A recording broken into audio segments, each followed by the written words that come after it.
Sit, turn type, sit. Good boy. Ruff. 5, 4, 3, 2, 1, 0. All engine running. Liftoff.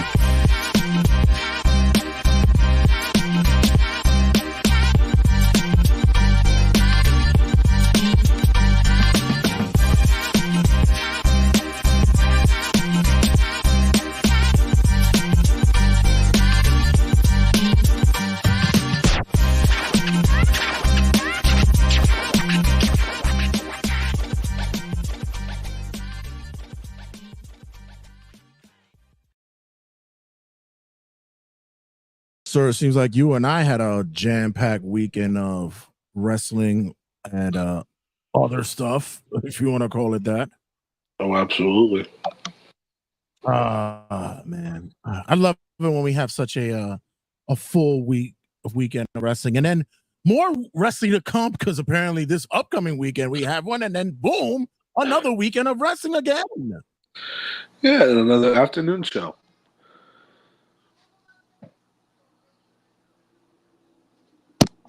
Why do we torture ourselves like this? Why do we do this to us? I don't know. It's all about the torture. I don't know. I mean, doesn't that just mean that we love wrestling that much? Yeah, but not. It could be a little bit consuming after a while. It gets way out there. Yeah. Hey, what's going on, everybody? Check out everybody on TikTok. How? I don't mean to interrupt you. It does very on delay. So if I talk over you, my bad. Oh, everything all right? I don't know. It sounds like you're on delay for me. So it's like the minute I think you're done talking, it just like cuts out. But I think we're fine now. Oh, okay. Just want to make sure. But yeah, this past weekend we had. Not only did we have All In at basically 11 o'clock in the morning Eastern Standard Time, but we also got, of course, our peoples at Violence is Suffering. Which, by the way, VXS Violence is Suffering was such the opposite. It was lovely and endearing. It was such a beautiful night for wrestling and had a great time.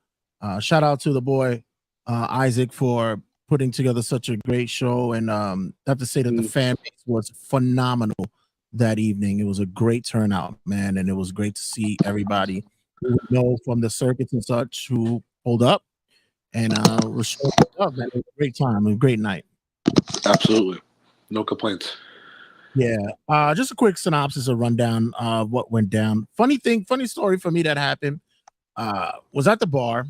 Right before the show. Of course, that's where it all starts. Of course, why not? Gotta start from somewhere.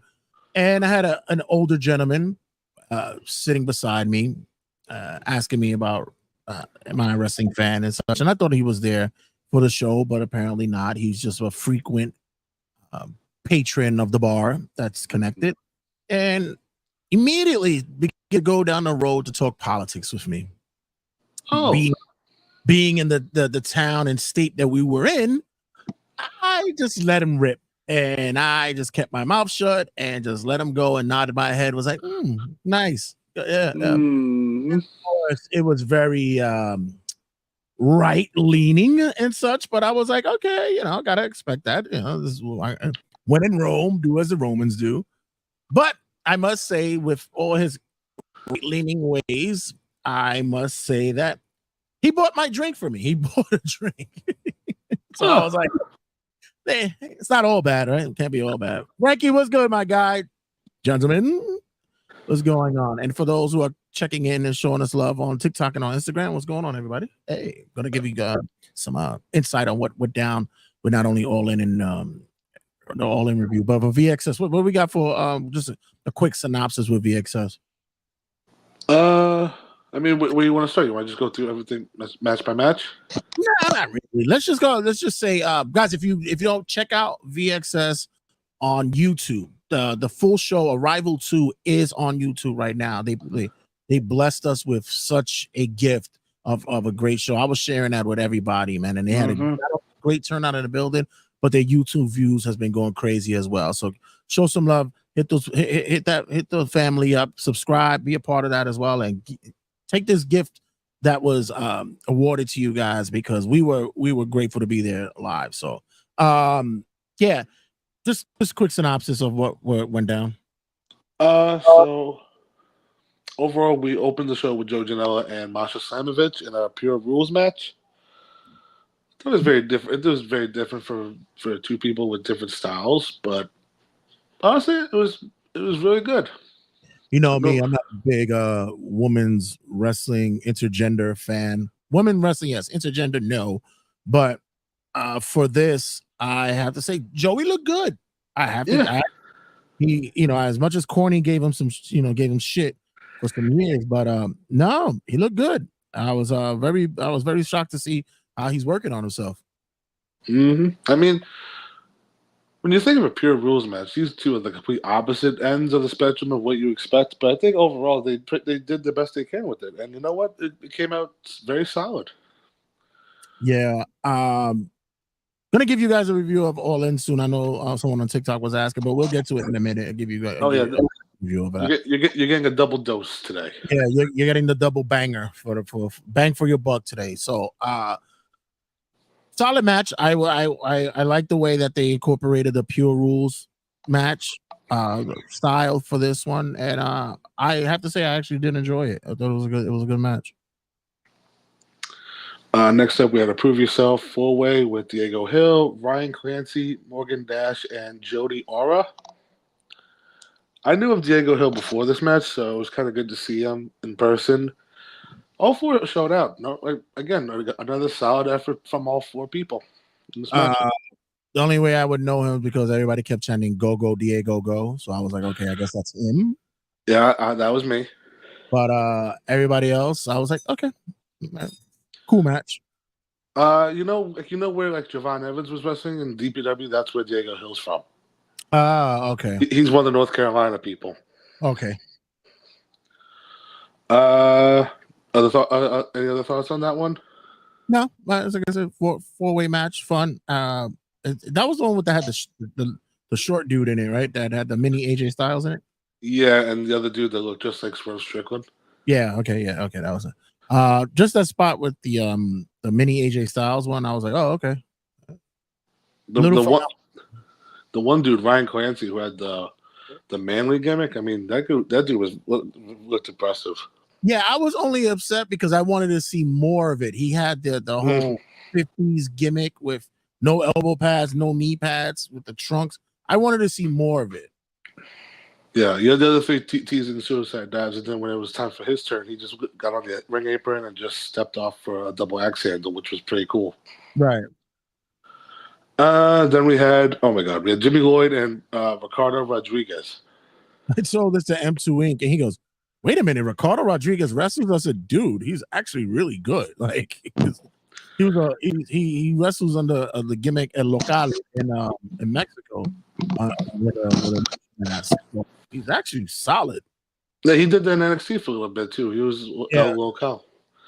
But Jimmy Lloyd was doing the Broski gimmick because he's like Matt Cardona's lackey, bitch, whatever term you want to use for it. But he came out to the Zack Ryder theme song.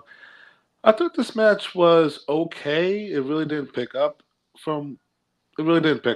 It was just a lot of slow like lucha. I thought some spots they were missing. And then when Jimmy Lloyd kept going for the Broski boot, I think it was like by the fifth time, I was like, "Oh my god, I had enough. Let's wrap it up." Right. But Jimmy Lloyd got the win. So okay, shout out to Ricardo Rodriguez for showing up, and apparently he got a school in Pennsylvania, so he's actually doing some teachings out there as well. So good for him. We had Kevin Blackwood against Jackson Drake. This match right here was stiff as shit. I was like, wow. Talk about guys shooting in that ring. I have to say that I was surprised that it turned that way. And even after the match, I ran into Kevin when I ran to get some drinks. He was coming out of the bar and such, and his body was lit up. I was like, woo, a lot of stiff shots in there. He was like, who are you telling? Not for nothing. Kevin Blackwood hit like 20 chops, and then Jackson Drake hit one loud one, and that loud one was better sounding than those 20 Kevin gave him. Well, it wasn't even 20 chops. It was more he was giving him some stiff kicks as well. Oh my god, yeah. But then that receipt that he got was like, oh, there you go. That's what we're here for. Yeah. And then Jackson Drake wins, and then he calls out pretty much everybody in the wrestling community. And then we had our first really big surprise. Our big surprise where TNA's Moose came out. I missed that. I was mad, and then when I came back, it was like, wow, that's a that was interesting. You missed the big man Moose. Yeah, that's all right. You can always catch it on YouTube. VXS on YouTube, everybody. VXS Wrestling on YouTube. Able to check it out on YouTube. Subscribe and like. After this live stream, we'll put a link in the description, in the comments, or in the description. Well, it's better if we'll put it in the description for everybody to go watch for themselves.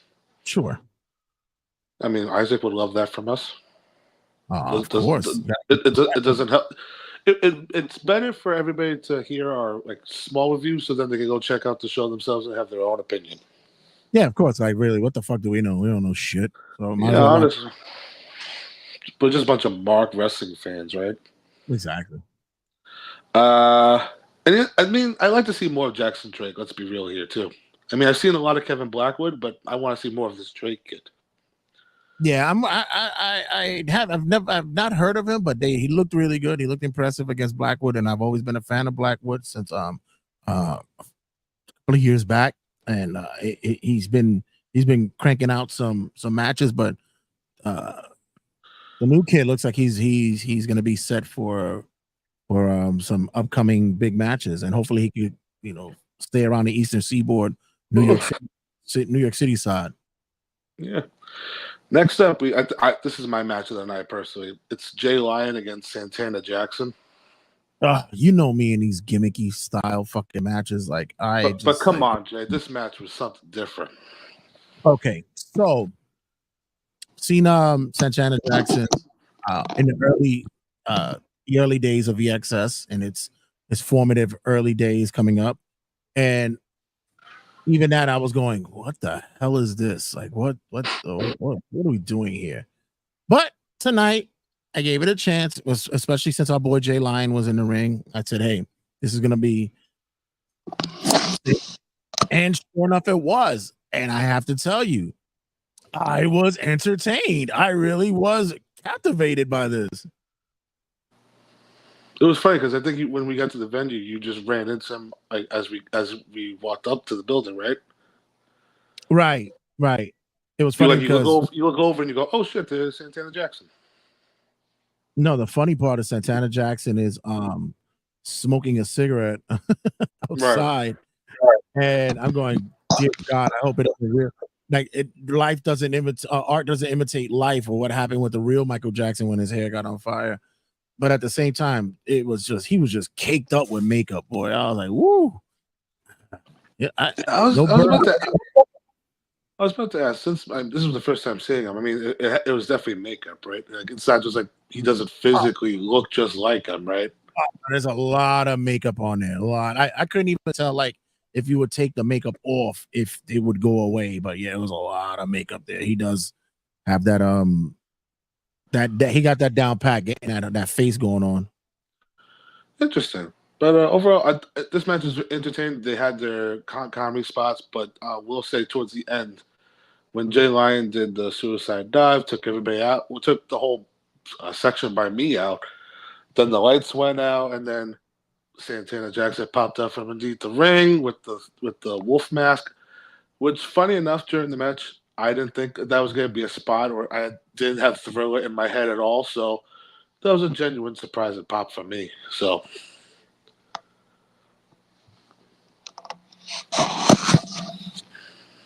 it kind of made sense to me afterwards. Like, wait a minute, werewolf, lion. I saw what they were going there. What they went for there. The werewolf, lion. Yeah. Okay, whatever. But still a good punch. It was fun. Next up, we had Jordan Grace against Megan Bain for the TNA Knockouts title. We were goofing on this one because it was booked as somewhat of a surprise match. Mm-hmm. But me and and Joel from Ring Fanatic, shout out to those guys over there. We looked at each other and go, "Didn't he announce this yesterday? Like, wasn't this like an announcement yesterday? Like, there was a post for it. We saw it." So Yeah. I was like, yeah. But nonetheless, she's something else. She's on her way. Like I'm a big fan of Megan. She's doing some really really solid work in the ring, and that gimmick, the look, the presentation, and all was it's phenomenal. It fits her perfectly. Yeah, I mean they both worked. They worked very well together. The finish where basically Jordan Grace channeled her inner TNA legend Samoa Joe and hit her with the Muscle Buster. Mm-hmm. I mean, Jordan Grace is impressive. I know if you've had some mixed opinions about her in the past. You've had maybe some not well interactions with her, but she's very talented as fuck. Well, she's gotten better with it. It seems like she's a little bit more humble, open-minded. Yeah, she's got a little bit more there. So, but good match as well. Yeah. And I'm just gonna leave the main event to you because it was Kenta against your boy Homicide. So, I know this is we've been talking about it for the longest. He's the Terry Funk of wrestling, but you never know with him because at any time Homicide could sit there and just pull out a I'm done with wrestling, I'm over, take the boots off, leave him in the ring, and just move on. But for this night, I didn't get that. Tonight I got we're gonna put in some work. We're gonna tear it down. And they made it clear. They brought it outside. I think this is the first time in a while that they've actually brought action to where we were at or where I'm standing at. Because usually it's always on the other side of the ring and I'm always missing shit. I don't know what's going on. It's like the first time in a while that tables was set up there and they were ready to go. It escalated kind of quickly, don't you think? Oh, absolutely. I mean, they like the suit. Well, I will say for this match, they did a lot of stalling with Homicide initially throwing chairs and they're just bouncing off the ropes back at them. Right. But see, this is like I didn't hate this match. It's just that I think that they just for pretty much the first 10 minutes they were doing a lot of stalling. Then 5 minutes of brawling, and then they set up a table, and then they went away from that table. That table was still set up in the corner of the building. They didn't even touch it anymore. But it was pretty much just give the fans like a show. That's pretty much what this match was. Yeah, and it wasn't the type of chairs that these were like ballroom catering hall chairs. They weren't your folding chairs, nonetheless, that kind of thing. Yeah, but it's good to mention the difference because like when he was throwing chairs, those chairs were bouncing right back at him. Oh yeah. And in this show, by the way, there was a spot. Wasn't there a spot during the show because they had no guardrails that someone did a tope out, and I think it almost like hit a fan in the head or some shit like that. I think they did hit the fan in the head. Yeah, exactly. Well, because when Jay Lyons did the suicide dive in my section, he took out 3 rows. Oh, okay. I mean, he's a big dude, and he pretty much took out all 3 rows. So, yeah. So I'm gonna say that through this match, we did get them back in the ring. We saw some stick working. We saw some stuff, and regardless of what Homicide says about himself, although he's up in age, 30 years in the game, to still be able to go toe to toe with Kenta at this time it's a testament to what he's done in the wrestling ring. And Kenta looked great as well. Like the guy is such a machine in that ring as well. It was a great match for me to watch. I was happy to be there for it. Yeah, I haven't been really paying attention to what Kenta's doing in New Japan, but he looked impressive when I saw him. I mean, the last time I saw him was pretty much a decade ago at NXT TakeOver Brooklyn. Brooklyn 2, I think. It was one of those shows against Aleister Black, but seeing him live up close like that, I mean, he still looks good. Yeah, formerly known as Hideo Otami. We get Oh my god, yeah. But VXS, man, like I said, I can't wait for them to pull it together again. Next time, let's bring it back to New York. Let's get it hood style. Yeah, I was about to ask you what your thoughts on the Mecca in Ridgefield Park, New Jersey. It's a nice venue. It's a cool place to watch a show, nice, especially when you pack it the way they did. It's a nice area. The kind of creepy thing that really was kind of off-putting was a little bit, and I gotta ask Isaac about it, was the tattoo artist in the I'm like, is that sanitary? Like, Yeah, I was sitting right like in front of them. They're like behind me. And I look behind me, and meanwhile, somebody has their leg up behind their head. They're getting a tattoo in their thigh. yeah. I think I saw at least 3 people get tattoos. I go, I said, because for me, I said, let me move because that's where I was standing at, and I was like, yeah, let me move because I don't want to be the reason why somebody gets a bad tattoo. Like I bumped, so I said, let me go over here, and I hung out with the guys with Ring Fanatics. We were in the corner. It was a nice spot. We were good. Yeah, and that's pretty much Violence and Suffering. Hopefully we remember to put the show in the description so everybody can watch it for themselves. Yes. And so, without further ado, let's go into the main show from Sunday afternoon. AEW presents All In from Wembley. Yes, everybody, make sure you wake your ass up. It's British time zone wrestling. I mean, I was getting ready to go to Ring Fanatics event because they had a setup for the viewing, and the pre-show starts at 11. Yeah, the official show started at 1. Yeah, 0 hour started at 11. I was gonna go, but I had a lot of work to do with editing, getting our shows up for New York Wrestle Media up and running. Make sure you guys check out New York Wrestle Media, like and subscribe on YouTube. I was up and running, getting that done as well. But I had forgotten that I was booked for a podcast that morning. So I'm there podcasting and conversations flowing, got into a certain aspect. And then they just gave this glaze that went over my body and on my eyes. And I was, I'm tired. I'm going to bed. But I was able to, I got up right around a Tony Storm match. I was up by then. Oh, so perfect timing. Yeah, and then I watched the rest of it at work. I double back. So let's get it going with this So I have to say, as many matches that were on the card, it didn't feel as jam packed with lengthy matches as it usually would. It didn't. It kind of flowed. I was okay with that. It was good. Well, there's a reason for that, so we'll get into it. But for the 0 hour, I'm looking at the Wikipedia for the match orders, and they have. I did not see this. I did not see anybody mention this at all. But apparently on the 0 hour, this was a dark match apparently before they went live. It's Tommy Billington, Kip Sabian, Rocky Romero, Kyle Fletcher, Leo Rush, Action Andretti, and Top Flight defeated Jay Lethal, Satnam Singh, Anthony Ogogo, Arya Davari, and Private Party in the Dark Order.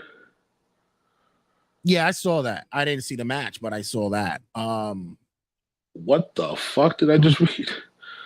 16-man tag team match. It's get everybody on the card, get them booked, get them a check. I don't know. Meanwhile, it's like for 2 people that are from the country, Anthony Ogogo and Tommy Billington. Yeah, I'm glad to see Ogogo's back in the ring somewhere. Yeah, he's a part of Shane Taylor Promotions. Yeah, or at least I think he is, because Shane Taylor's not even in this match, so I don't know what. Right, like, well, all right. So, so then we had. So I would know. So, but we had one match on this show that actually matters for the next show at All Out, where we had Willow and Tomohiro Ishii beat Chris Statlander and Stokely Hathaway. Really, no surprise here when you have the manager as a wrestler. I mean, usually the gimmick is that the manager gets his ass kicked, and that's exactly what happened. So Right. I'm this match didn't really do anything for me. I didn't really care much for it, and we pretty much knew what the outcome was going to be, so I was okay with that. I'm fine. So other than that, can't really do much when you got Stokely in the match with you. So now that since Willow and her partner won, she chooses the stipulation for, and I quote, this is for the CMLL Women's World Title match at All Out. Okay, so because remember that's the belt that Stephanie Vaquer vacated and Willow won. Right. Okay, so another belt that has nothing to do with AEW. All right, good job, guys. Again, I didn't see this match. I only because we'll get into. I was getting ready and going to the event, but we had the Von Erichs, Sammy Guevara, Katsura Shibata, and Dustin Rhodes defeat Undisputed Kingdom, Taven and Bennett, and the Cage of Agony of Brian Cage, Bishop Khan, and Toa Leona. The only thing I saw from this afterwards was the fact that Brian Cage and Sammy Guevara were wearing Wolverine gear. I guess they didn't get the memos to each other. Right. No one, especially knowing that how much of a big super geek Cage is. Like, yeah, should have at least checked in with the homie to find out, yo, what you got on today? Yeah, they look more like a tag team than opponents. I mean, seriously, when people had them side by side, it was like, are you sure these two are on a tag team? But yeah, and that was on the 0 hour for match wise. But then we had Saraya come out with her family and Harley Cameron saying this is bullshit, I'm not on the show. And then we had the return of Jamie Hayter, who's now a redhead. Yeah, that was a big pot. That was good to see. Did we predict that? I think we predicted that, right? That she was gonna make a return. Well, at least I said she was going to come back and have Britt Baker's back, but no, she just came out on the 0 hour show and just pretty much took out Saraya and her whole family. And then the whole thing, too, with Saraya is that her deal's coming up soon. So on the media scrum, she came back out at least towards the media with her entire family screaming, this is bullshit. I'm being disrespected. I'm not going to take this anymore. Blah, blah, blah. You're not going anywhere. Yeah, you're not going anywhere. Stay your ass in AEW. So we were having problems where we were trying to get the pay-per-view started, but they opened with the 4-way London ladder match for the trios belts. When we got onto the show, we saw the spot where Kill Switch or Luchasaurus pushed Juice Robinson off the biggest ladder they had, and just crushes nuts on the ropes. Yeah. And looking back during the whole match, that was the most dangerous spot of the whole match, honestly. You had that, and then you had the dual table splash, power bomb spots on the from the ladders to the table. You have too much going on here. It's way too many teams in a match like this, and anytime that something occurs of this magnitude, I'm almost certain that somebody's gonna get hurt. So it always worries me to watch matches like this. But I can't say honestly that the outcome surprised us all. Yeah, the outcome was the one I got for everybody. Was who won. We had Pac pretty much win the match in his home country, and here's the whole thing with the whole finish for me was. So you had Kill Switch pushing Christian up, and then all of a sudden something happens. I forget what happened. I think somebody stopped him. Then you have Pac run up the ladder. He grabs one of the belts, and then the whole match is over. They pan to the crowd for reaction shots. Then you have Claudio and Wheeler Yuta run in the ring, climb the ladders, and then climb the ladder and grab the belts respectively. And then it's like the camera's pinned backwards. Then you have Pac shaking hands with the House of Black, and they're doing the whole raising arm thing. It's like, and then Luchasaurus mouths to Christian, "Go fuck yourself." This whole thing was so clusterfuckery, and it's only the first official match on the show. Yeah, like I said, it just was a big mess. It was just one big fucking mess, and I know people are trying to be apologetic for it because it was a curtain jerker, but no, this is not how you're supposed to open up a show. Not for nothing, the one at WrestleMania this year wasn't this clusterfuckery. No, it wasn't. I mean, although a lot of people didn't, they weren't big fans of it, but it wasn't like this. I think 12 people is just too much for ladder matches. Yeah. As opposed to the 16 I was in a match prior earlier. Oh my god! But you want to give this one a rating? I honestly, I'll give this a 1.5 stars.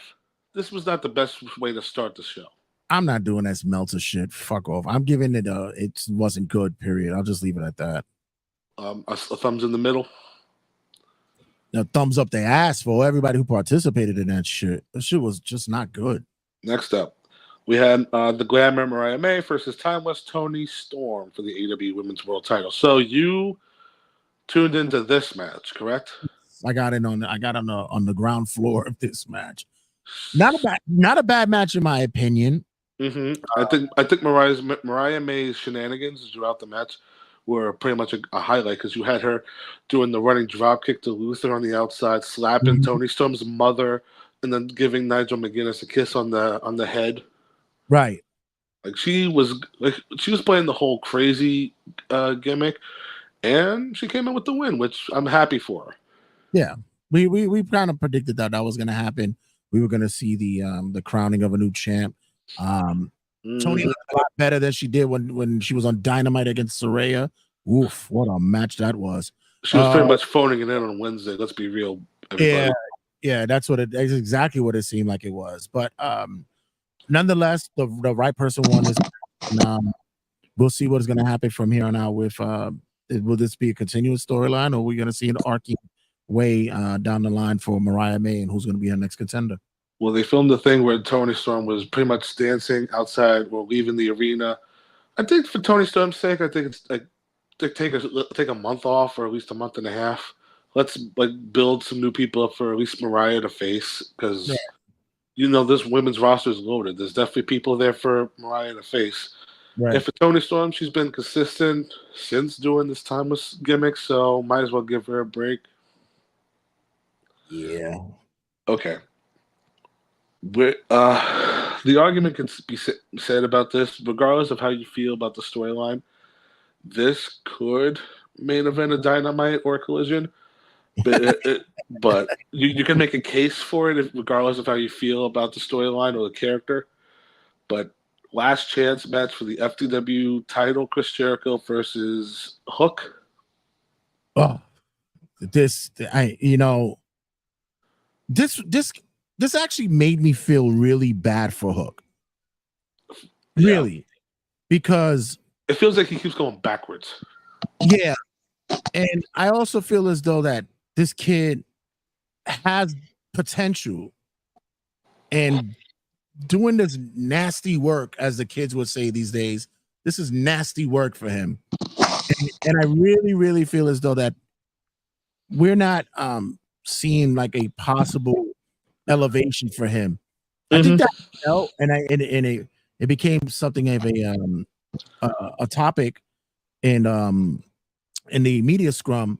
TK had to be on the defense for this one, right? That the belt really isn't, it's not important. But did you hear him stutter and stammer his way through the response of why he felt it's still important or is important? When Tony Khan sounded like a What Culture cultaholic video presenter, that's what it sounded like. He was like back in 2021, Brian Cage lost a match to John Moxley, so he introduced the FTW belt. At that point, I turned that media scrum off. I was like, I'm gonna wait till something else pops up and then come back 10 minutes later. But it's like he's memorized the whole Cage side description of the feud or the history of this belt. It's what you call it's called teleprompter copy script. When a telemarketer calls you to try to sell you insurance or tell you about a selected candidate, they're basically reading a copy. They're reading a piece of paper, and that's exactly what he does. This FTW thing should have ended after last year when Hook got the belt back from Jack Perry. Because I think we said it last year too. It was like enough of this FTW nonsense. Yeah, and I think I think Taz released a tweet recently that there's a possibility they're gonna probably put it away. But at the time, the match itself, Jericho is slowly but surely getting out of step. He doesn't have it anymore. I know everything seems to be a rib to the fans right now, but you're not doing any justice with that, and especially when you got Big Bill and Brian Keefe, who's supposed to be a mercenary hitman, bounty hunter kind of guy, He's a and bad apple. he's underneath fucking Jericho. This is just bad altogether, and like I said, I just feel bad for Hook. I was trying to give you the thing because I wanted to ask you, do you know what Chris Jericho was singing? No, Because it wasn't Fozzy, it was something else. I had no clue what he was singing to the ring. I know he was out of tune. I know that much. Oh my god! And the funny thing was, the same thing happened on Dynamite in this match. Big Bill was the most over fucking thing in this match. Right. Yeah, everybody likes Bill, and I think this is why. Like I said, Jericho's an anchor. He just holds everyone down and doesn't have them move across the surface of wrestling fluidly. He just holds them down. And the thing is, I like Big Bill as a person and as a worker too. And I kind of, after the whole thing with him a couple years ago, we had that health scare where he passed out at the ECW arena, Right. and he has issues. And I'm happy to see him back on television doing the best work he's doing. But it's like, again, like he's always sliding as like, oh, I'm with the little guy, so I'm going to be the big heavy for him. I mean, if him and Jericho go for the tag belt, it's like, oh, Jesus, we're back to square one with this dude. Well, keep in mind too, what have they done with the big guys as of late? Like, anybody's considered a big man on campus. We'll get to the other one later when we talk about the gauntlet match, but right. Yeah, isn't really utilized well. I mean, also we haven't even talked about the finish it. But when Taz got off commentary and gave Brian Keith the Taz mission, as Hook had Jericho with the Taz mission. Yeah, we were waiting for something like that to occur. I'm up for that. Oh, Jay, I need to get your thoughts. So when Jericho pulled out the apples and he put them all over the ring, and then they did the spot where Hook did the back suplex into said apples, but only the back of Jericho's head hit one apple. And then they took the cricket bat out that said, "Hi, guys," and they started swinging them like a baseball bat or basically a cricket. I was waiting to hear somebody in the crowd go, "Ow!" Yeah, it was embarrassing. All that just looked, like I said, it just looked bad altogether, all around. And those poor apples. They could have done so much more with those apples. But the thing was, I was asking people that I was with, I'm like, are those legit apples, or are those like balls like painted red just to kind of look like apples? like that, like sponge balls, like those squeeze balls. And shit. Yeah, but then I heard when they swung one of them, and then you hear one of them hit the guardrail, and it sounds like fucking hard. It's like, oh my god. Yeah, just another another gimmick to throw into the mix. We just need to start using apples now. Not for nothing, Jay. This is what last year's Anarchy in the Arena was. Yeah. It had that feel of the funny let's just and let's just throw a plethora of shit out there and see if the fans eat it up. The only spot, like I said, was a Taz spot. That was it for me. Yeah, and then also you had Big Bill going into the board with the barbed wire, but I mean that really wasn't spectacular. It was just a big man going through a wood with barbed wire on it. Right. 10 minutes. 10 minutes. I think they should have just had it on Dynamite or a Collision. or fucking Rampage. Yeah, we could have had it the following week. Okay, next up, we had a three-way for the AEW World Tag Team titles: Young Bucks, FTR, and the Acclaimed.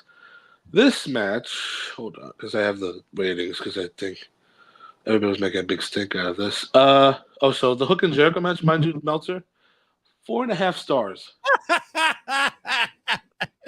Tony Storm and Mariah May, 1.5 stars. Really? Wow. This match, the triple threat with the AEW Tag Team titles, 5 stars. This fucking guy's out of his mind, I swear to you. I didn't mind this match at all, but nothing really stood out until the end. Well, not even the end. It was just a normal triple threat tag match. That's it. That's all it was. There's nothing. Once again, that's another match that could have been on Dynamite for me. It also too is like if the story was like because this should have just been straight up Acclaimed and Young Bucks. They've been building it for at least 3 months now. And they had FTR in here, and FTR really didn't even get the pin. They just pinned the Acclaimed. Yeah. Or I forgot who they pinned, but regardless, I mean, the ending at the end was pretty much the only newsworthy thing, and that's when the grizzled young vets Came out. Zach Gibson and James J came out and attacked FTR. And once again, that's nothing but just a crowd pop, which is fine. That's just for the hometown crowd or over there. That's fine. Interesting fact interesting note that they didn't get the whole GYV is all elite treatment. So I don't know if they're not going to sign yet or waiting for it. But I mean, GYV against FTR, fuck it, they need something. All right, the battle of initials. And also too, it's like the Spider-Man meme. Like you do the same thing. Like they both do the same thing. So like, I think the finishes are the exact same. The Shatter Machine. Yeah, it's or close to it. Yeah. Next up, okay, so this match went 26 minutes. The Casino Gauntlet match for the AEW for a future shot, the AEW World Title. This got 4 stars. So we started off with Orange Cassidy, your boy. Right. And then coming in at number 2 was Okada. So Okada actually did make it on the show. Let me just get the order of people who came out. Oh, here we go. So Cassidy and Okada started off number 1, number 2.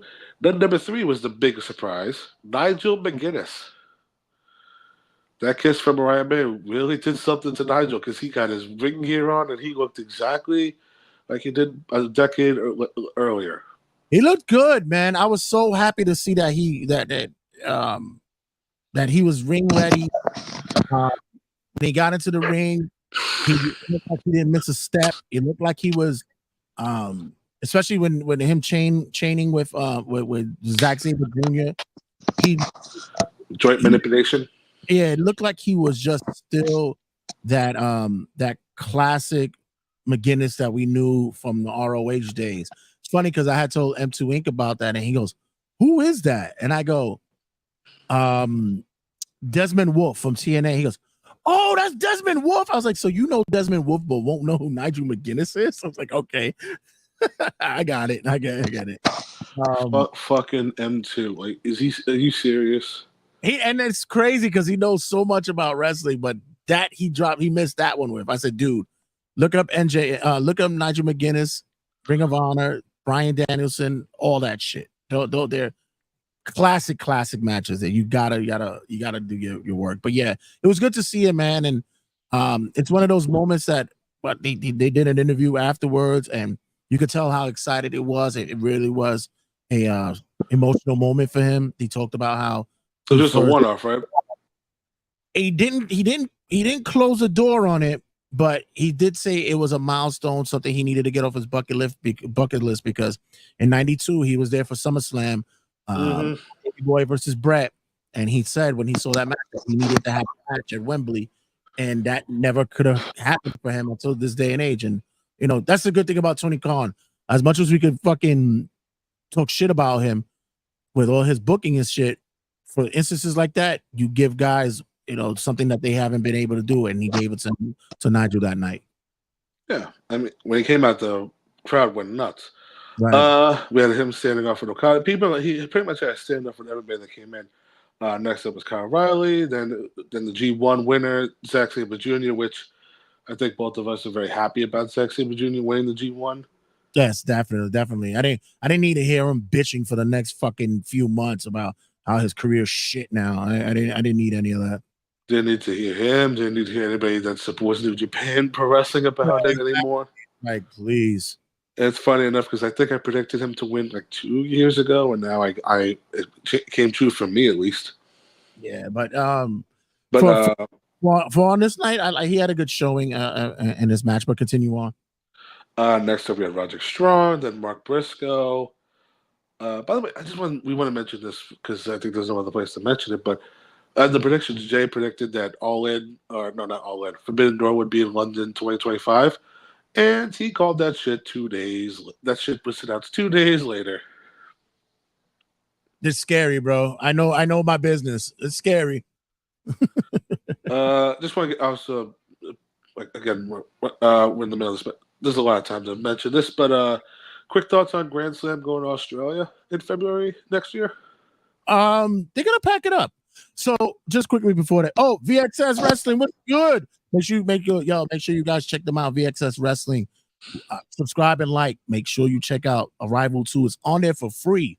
For free, you guys are getting a gift for free. The people at VXS Wrestling is giving you all that love. So make sure you subscribe and like and watch that show, man. It's a great show. Link will be in the description. Yes, it will be. So, what were you gonna say about Australia? So, before Australia, a lot of people were giving shit about the numbers that All In drew. They drew just over 50,000, 51,000, and that's not a bad attendance to sneeze at. Honestly, I know that they quote unquote say they had 72, 73 last year, and that's a significant drop for them. But you also got to understand that in Europe and England, the economy has been dropping down. Increasingly for the past few months and such, and for them to get an audience even of that size, of that magnitude, is a great endorsement for AEW. As for Australia, they're gonna do the same. They're gonna actually do some numbers over there, and I will be pleased to see what they're gonna have booked up for that card. Hey, they're gonna have to stack the deck with that over there. Also, I just want to say this too, that regardless of if they announced the attendance record or they didn't, it's a lose-lose situation because it's not going to be as high as last year, and like 50,000 is nothing to sneeze at, everybody. And like it's 20,000 less or 30,000, whatever the fucking number was last year. Because remember, Osprey got like 83,000 tatted on himself, and then it was like it came out like, oh, it was 10,000 less. But it's like one of these situations where there's no winning. Because they're like, why didn't they announce the attendance? Because they knew people were gonna rag on them about last year's attendance. Well, that and the fact that they're gonna also say that the announcements that were being made was that it was 53,000 distributed, not saying purchase. It was distributed, meaning it could have been through door prizes, like giveaways and stuff like that. But even still, the one thing that I can say, there's a guy who's suing AEW because he paid $500 for a ticket, and the seat that he got for $500 is shit. He couldn't see anything. Yeah, but they're not. But that's not gonna go anywhere or make any. Of course not. But it's just you're gonna waste more money on a fucking lawyer for that case. But even still, it's ridiculous. Especially because I did see the photo and his seat. If that's where he was sitting and that's what his view was, I mean that sucks, buddy. Yeah, that's floor seating, and that's gonna always be hit and miss in an open air stadium like that. But anyway, that's just our thoughts on the attendance. But back to this match. So Roderick Strong came out, Mark Briscoe came out, and then Old Hangman came out, and then he was pretty much destroying everybody, running roughshod, and then it's his world, everybody. Jeff Jarrett came out. Oh. So Jeff Jarrett came out with the guitar and his wife, Karen Jarrett. I don't know what's going on with Jeff. I don't know if he's a heel. I don't know if he's a face. Well, now he's a bit full-blown baby face.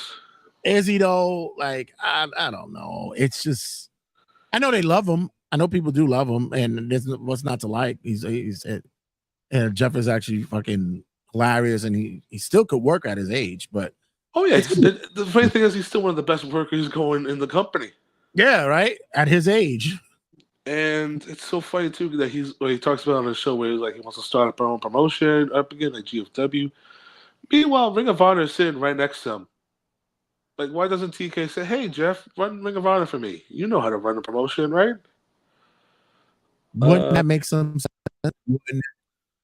Yeah, no, not. I just want to bring this up because my sister was sending me AEW clips afterwards, and she sent me the Jeff Jarrett clip afterwards. We talks about the whole night.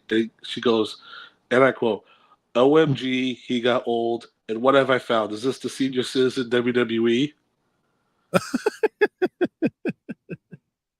By the way, look at the comment that VXS wrote. Mike was eating tostines and Moros during this match before I hit the cafe. No, I had 2 Coronas and that was it, and some French fries. And you didn't have totones and maduros? Are you were there? Just 2 Coronas and some French fries. Shame on Isaac, because that's who's coming. Shame on him. He only came towards the semi-main event. Oh, So he sucks.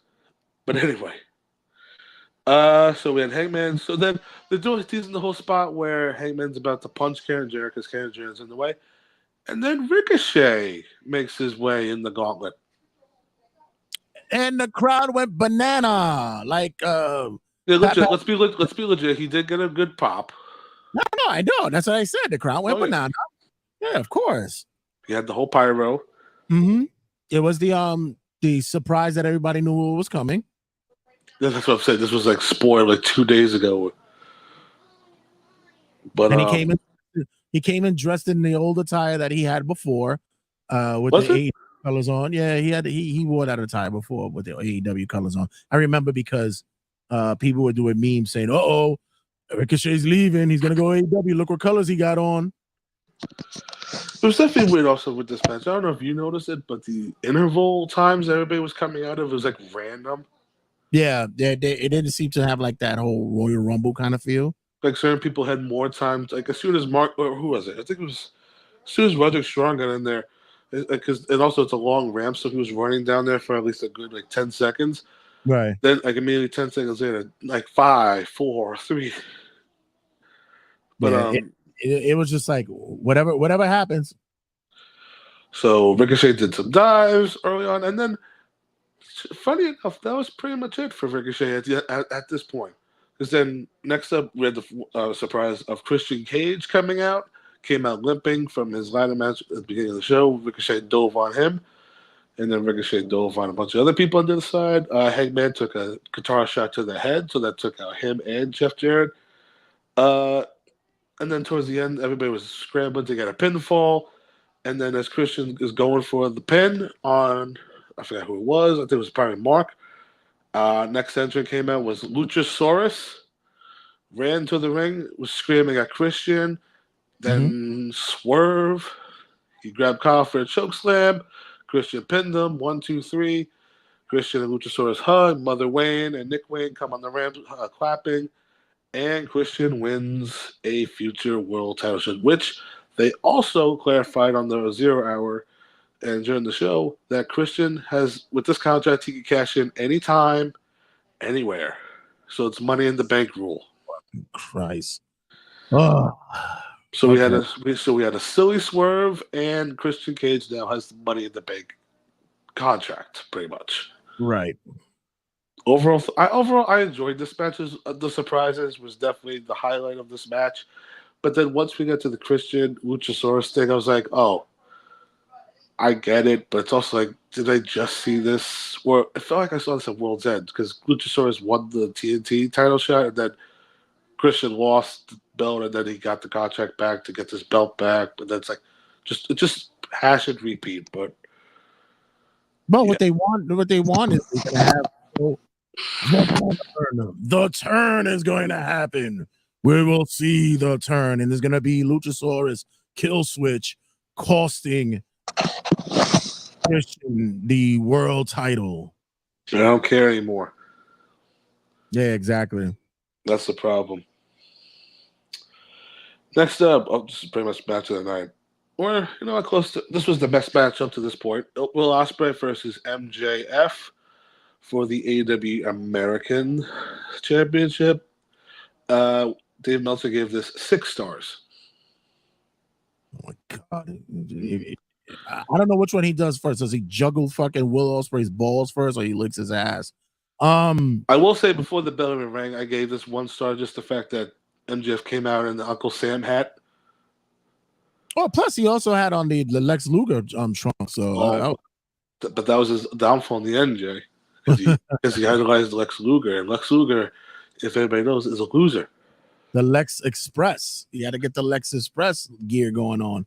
I must say, we can't go blow by blow for this match. There's a lot of Oz cutters. MJF was like a lot of heel work. MJF pulled out the kangaroo kick for funsies. And then we had the spot where MJF was going to use the diamond ring. Then a guy in a hood popped up on the apron, stopped him, turned around, knocked him out, or knocked him on the ground. And it was the returning Daniel Garcia. And he had on a Pooh Shiesty. My man had on the Pooh Shiesty mask. Ooh, keep it in New York, baby. Keep it in hood. He had a Pooh Shiesty on. I must say that I thought the Dynamite match was better than this one. But I could also say that regardless of what anybody says about MJF, he proves that he could go toe to toe with the best of anybody. Absolutely. You know, when he did his own sunset flip off the ring apron and such, he shows that he can match, anybody, move with anybody, and it's great. It's a crazy hybrid with him, but it's also a great look for him from here on out because, yeah, you don't see him wrestle often, but when you do get to see him, like it's a special event you're gonna watch. Mm-hmm. I mean, they took out the camera guy with a hidden blade on the apron. Like they did pretty much the typical spot you expect them to do, and then towards the end, you had MJF teasing the Tiger Driver, and then Will counters, Os cutters, and all that other shit. And then you have Ospreay pretty much screaming, "I'm gonna kill him!" Hits the Tiger Driver, 1, 2, 3, and he is the new American champion. Until Christopher Daniels comes out with a nice title-shaped black bag, presents the international title, and then Ariana pointed out Christopher Daniels then proceeds to smack Ospreay's ass, like 5 times in a row.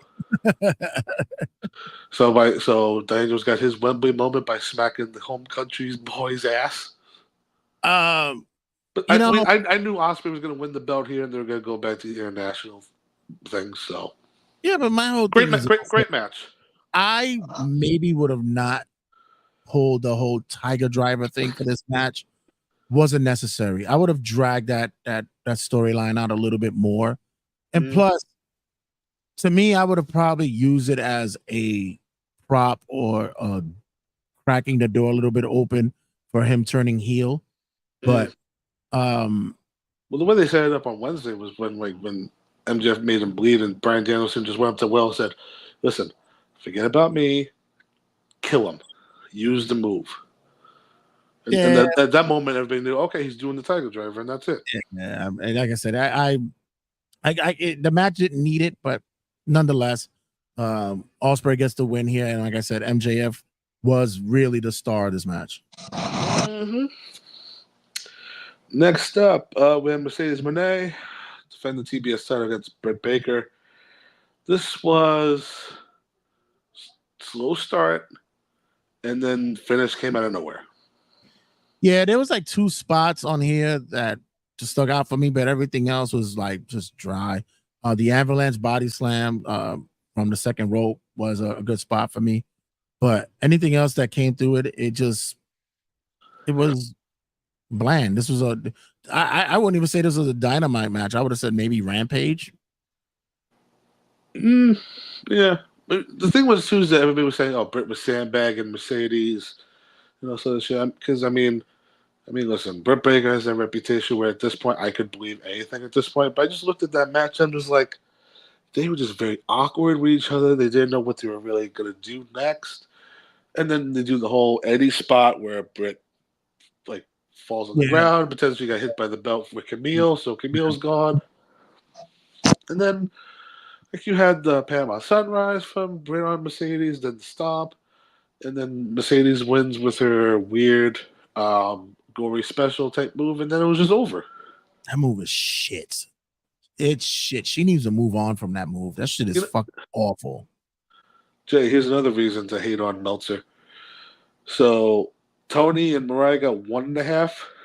A 1.5. This one got 2.5. So apparently this match was better than Mariah and Tony. Meanwhile, I think Tony and Mariah was better. I do too, and I'm just like, You know, he's gonna wave the flag for whoever it is that they want him to wave the flag for.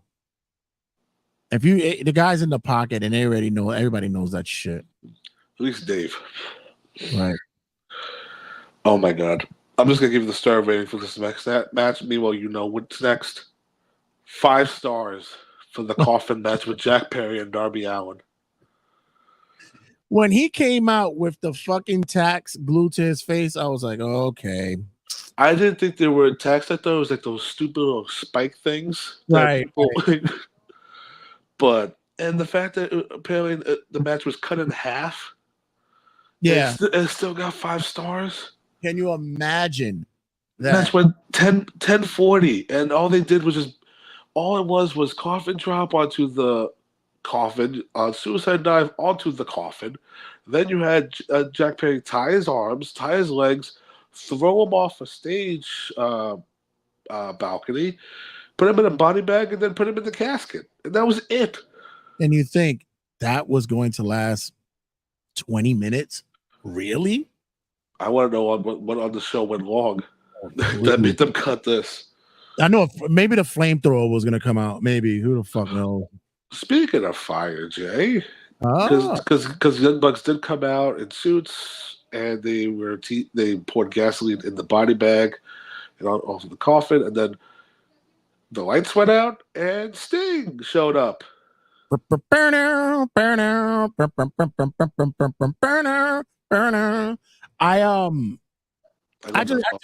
told people, I said, he's their Undertaker now. That's who he is. He's their Undertaker. You know what? Not for nothing. That was pretty much they did the WrestleMania spot. Yeah, but at the end of the match. Yeah, that's all. Sting is now their Undertaker, and whenever Darby is in trouble, Super Sting is going to show up. Papa Sting, right?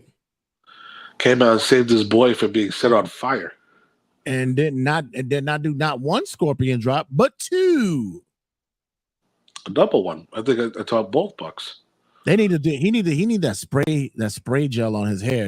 Every time he leaves and he comes back, the hair is just going and going and going. I wish they sell that jacket that he wears.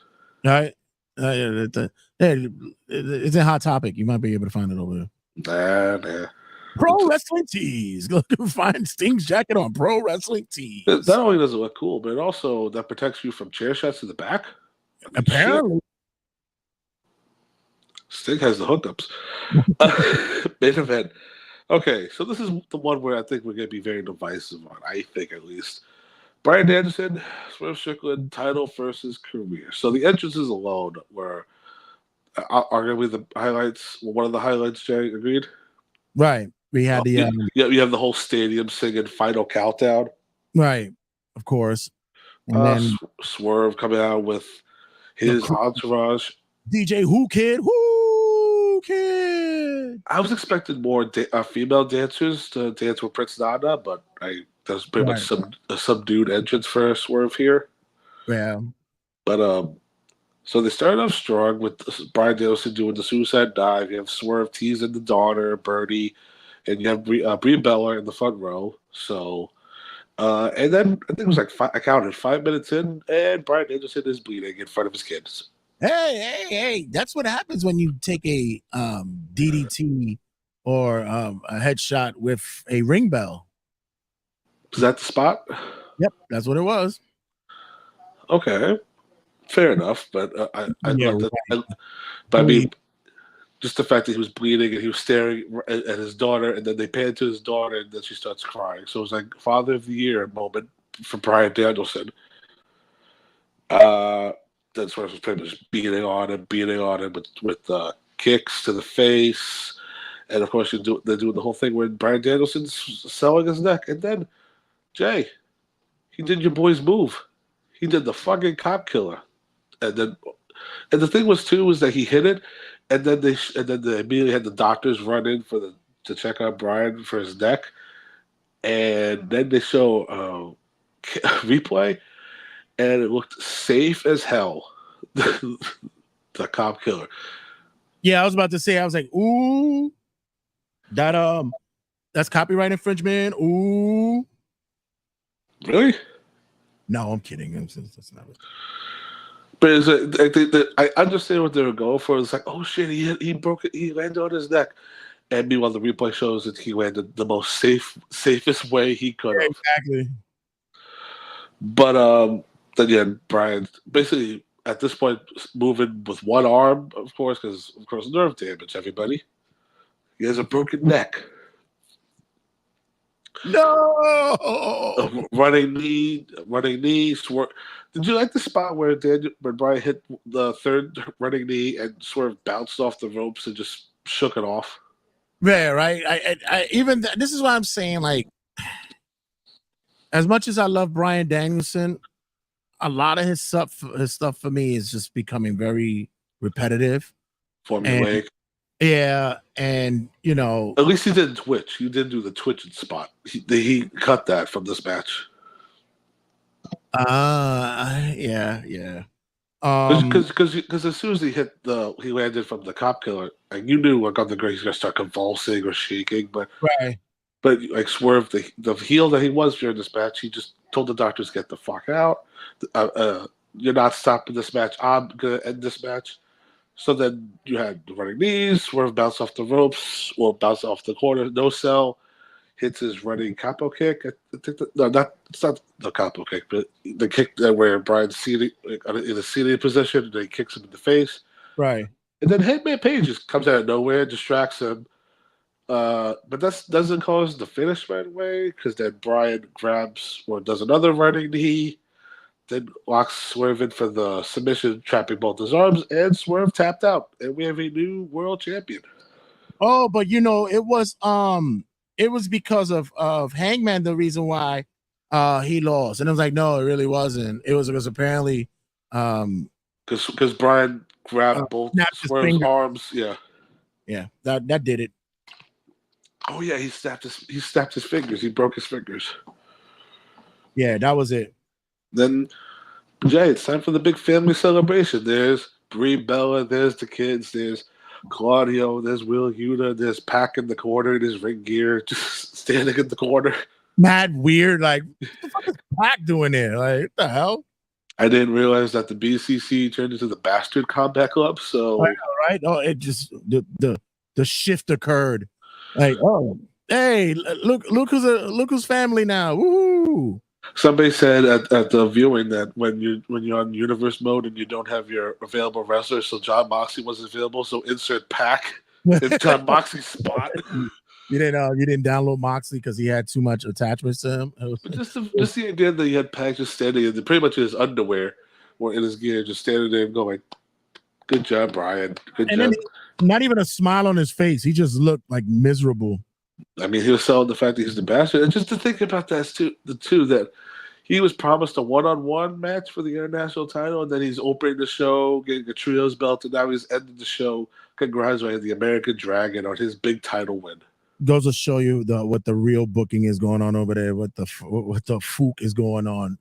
God awful. Have to say, unfortunately, Swerve's title reign was just lackluster. I know on commentary they try to make it seem as though, Swerve has defeated 9 champions in his reign, and it's like, really, has he?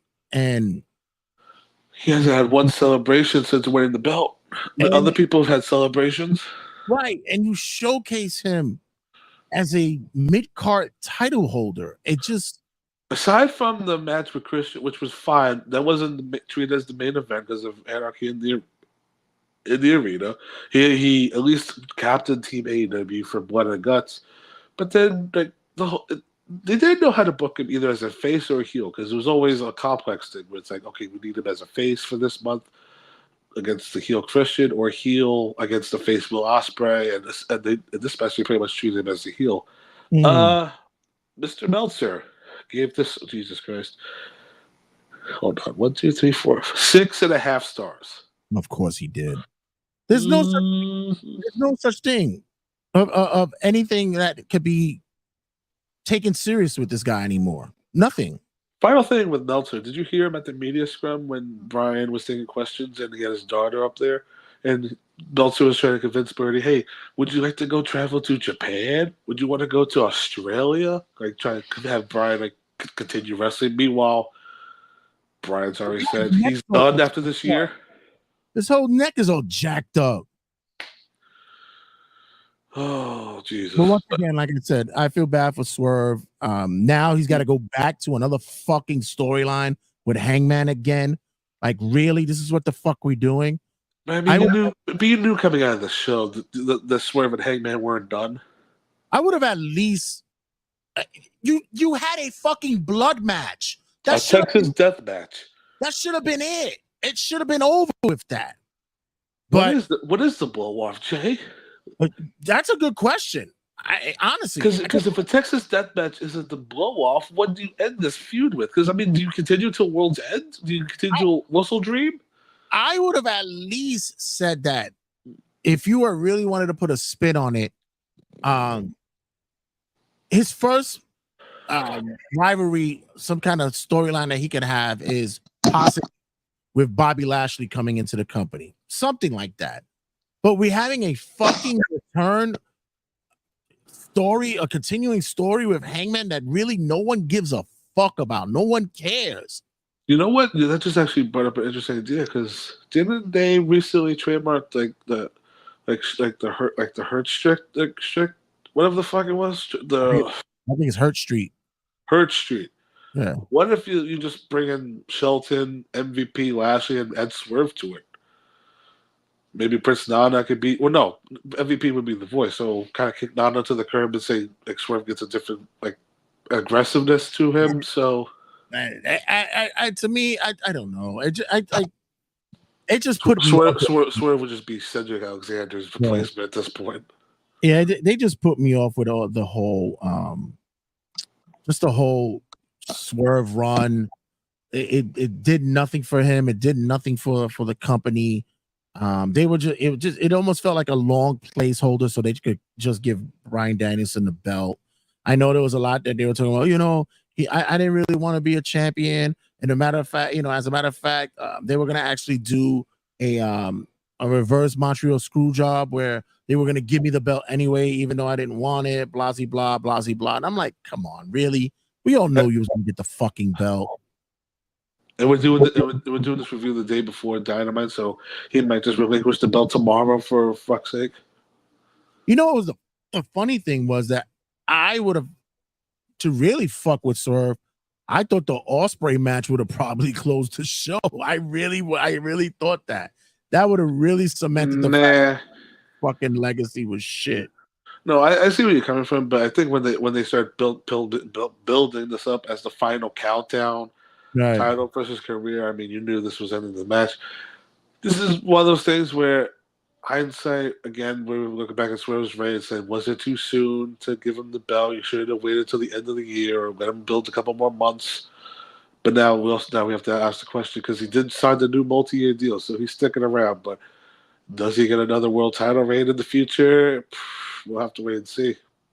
We'll have to wait and see how he rebounds after this. But overall, I thought it was a solid show. After the first 3 matches, honestly, the show picked up a lot. And this is one of those things where the weekly shows are divisive, but they put on solid pay-per-views as fucking always. Yeah, well, I can say always because there was little hiccups this year that kind of like were. But like I said, it was cool. Like they had some moments for me. Like I can't bash. I had a really good time watching it. It's not as grandiose as fucking Meltzer made it, but you know, it was cool to watch. I can't complain. I mean, it's definitely going to be in the top 4 for pay-per-views of the year at the end for the debuts. Yeah, definitely. Just want to say that once again, guys, for checking in on us, not only on YouTube, but also checking us out on Twitch and as well as on TikTok and on Instagram. We be doing big things here on the Turnbuckle Tabloid side. Make sure you like and subscribe to us on all social media outlets as well as on all podcasting outlets as well. That's where you get the majority of the show. The big part of Turnbuckle Tabloid is on audio. We do that. We do this here and there for you guys. But if you want to see big visual stuff, make sure you check us out on New York Wrestle Media. That's where you catch shows like, of course, what Mike is a part of with Ariana. We got history and headlock, as well as Collar the Pinfall. The guys are back with the third announcers table. We also have we didn't buy a ticket where we sit and watch independent shows and give them some good reviews and much more, man. Got much more content coming down the way, and you can follow us there on YouTube and subscribe to us there. Numbers are growing big day by day, and viewership is getting there too. Mike, where else they can get us at? Like I said, YouTube at New York Wrestling Media. You can follow me at M_Santino530, Instagram, X at Turnbuckle Tab, and make sure you just follow for all future updates on all our episodes going forward. Yeah, big things coming on. And this week we're gonna have our predictions for Bash at Berlin as well, and much more. So guys, as always, don't go anywhere. Stick around. Much to talk about. And as always, gotta play the outro because Mark never knows when the video is done. Check you guys in a sec. 2, 1, 0. All engine running. Liftoff.